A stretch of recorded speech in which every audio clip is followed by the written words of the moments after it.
May gore scenes, may gera, may love story. Sa mga kabataan dyan na nangaasar ng kalbo, mga ganyan. Ako, mag-ingat kayo. Let's go mga kagrasa, good morning, kakagising lang natin and syempre nagka-quiet time tayo, no? So nandito na ako ngayon sa 2 Kings and natawa lang ako dito sa part na to kasi ang kulit talaga ng Bible. I mean, there's like lots of genres na nandito, so nakakatuwa. May gore scenes, may gera, may love story, mayroong iba't ibang klaseng drama, mayroong knowledge, may learning, may wisdom. Grabe talaga. So nakakatuwa magbasa talaga ng Bible. So I also suggest you guys too. And natuwa lang ako dito sa part na to and medyo natawa, no?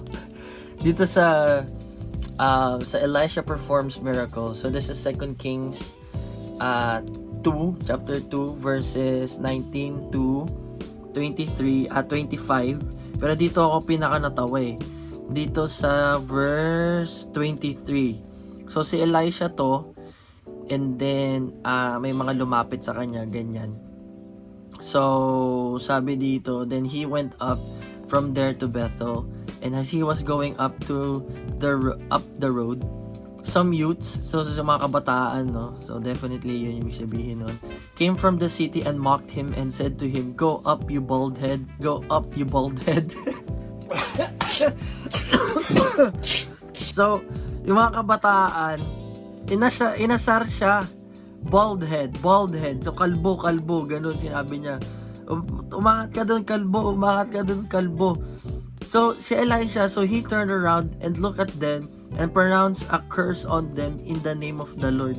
And 2 female bears came out from the woods and mauled 42 youths.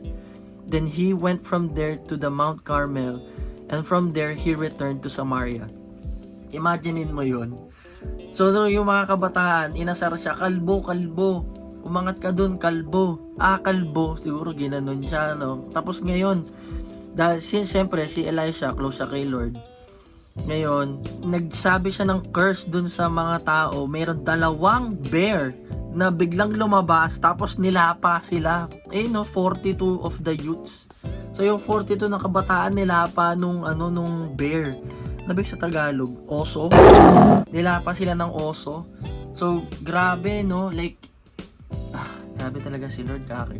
Definitely God works in mysterious ways, no? So sa mga kabataan dyan na nangaasar ng kalbo, mga ganyan. Ako, mag-ingat kayo.